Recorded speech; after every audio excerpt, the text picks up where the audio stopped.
रात के 1:19 दुनिया के सबसे सुरक्षित विमानों में से एक 239 लोगों को लेकर आसमान में उड़ रहा था। पायलट बड़ी शांति से कहता है, गुड नाइट, और उसके ठीक 120 सेकंड बाद वो विशालकाय जहाज किसी भूत की तरह हवा में विलीन हो गया। ना कोई चीख, ना कोई इमरजेंसी सिग्नल, ना कोई मलबा। आज सालों बाद भी दुनिया का सबसे बड़ा सवाल यही है कि 250 टन का वो लोहे का परिंदा आखिर गया कहां।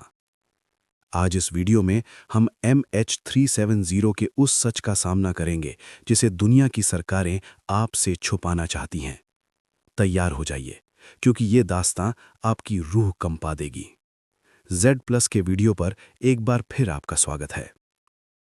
8 मार्च 2014, वक्त था रात के 12:41।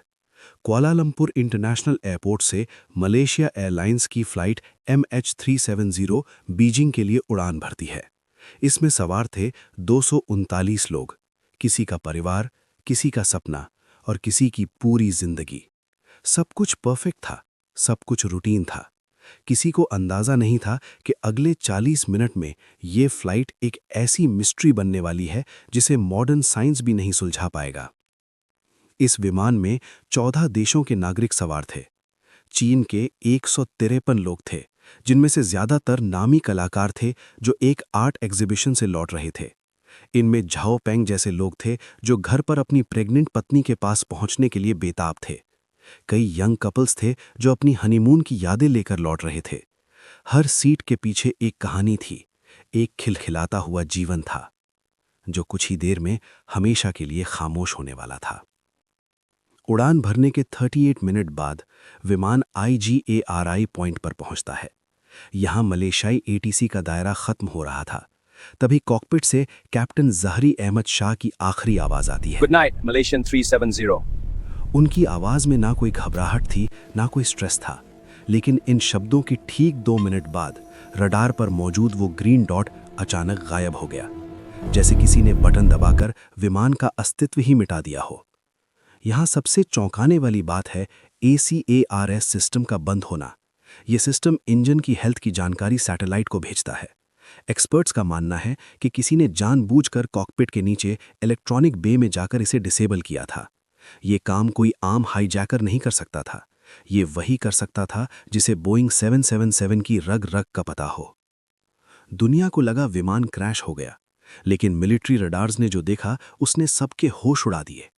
ट्रांसपॉन्डर बंद करने के बाद विमान ने अचानक एक तीखा यू टर्न लिया।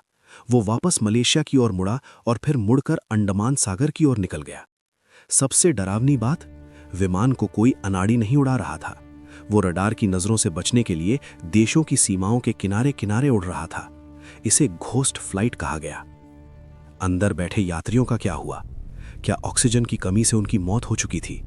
और वो 7 घंटे तक अकेले उस काले समंदर के ऊपर क्या कर रहा था? जब दुनिया के पास कोई सुराग नहीं था, तब ब्रिटेन की कंपनी इनमारसैट ने एक मैथमेटिकल मिरेकल किया।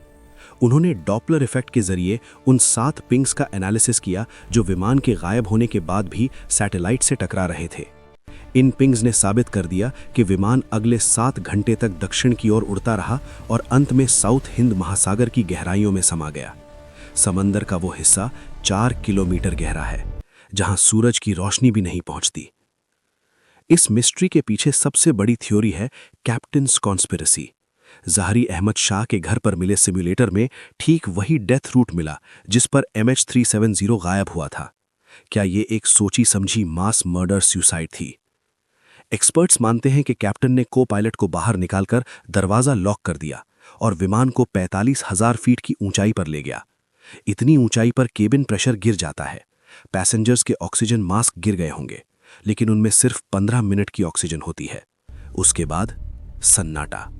238 लोग गहरी नींद में सो गए, जबकि कैप्टन मास्क लगाकर विमान को उसकी अंतिम मंजिल की ओर ले जा रहा था।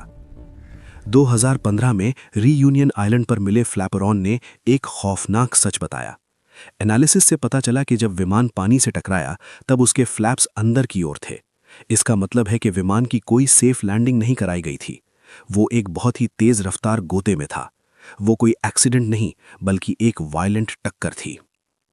झाओ पेंग की पत्नी और ली वेनबो के माता पिता जैसे हजारों लोग आज भी एक ही सवाल पूछ रहे हैं, हमारा परिवार कहाँ है? उन्हें ना शव मिला, ना कोई अंतिम संस्कार हुआ, बस एक अंतहीन इंतजार और अनगिनत सवाल। ये दर्द सिर्फ उस दिन का नहीं था, ये हर उस दिन का है जब सूरज निकलता है और उनकी उम्मीदें फिर से टूट जाती हैं। आज भी मलेशिया के एयरबेस पर उन पैसेंजर्स का सामान रखा है जो कभी घर नहीं लौटे। बच्चों के खिलौने, अधूरे लिखे खत और वो पासपोर्ट्स जिन पर दोबारा कभी इमिग्रेशन की मुहर नहीं लगी। MH370 हमें याद दिलाता है कि हम चाहे कितनी भी टेक्नोलॉजी बना लें, कुदरत और इंसान के दिमाग की सनक के सामने हम आज भी बहुत छोटे हैं। और ये भी कि कुछ कहानियों का अंत शायद कभी नहीं होता। क्या आपको लगता है कि समंदर कभी इस राज को उगलेगा? क्या कभी वो ब्लैक बॉक्स मिलेगा जो बताएगा कि उन आखिरी घंटों में उस विमान के अंदर क्या हुआ था? Z+ का ये वीडियो आपको कैसा लगा, कमेंट करके ज़रूर बताएं। वीडियो को लाइक और सब्सक्राइब ज़रूर करें, क्योंकि यहाँ कहानियाँ नहीं, हौसले जिंदा रहते हैं। Thanks for watching. मिलते हैं अगले रोमांचक वीडियो में।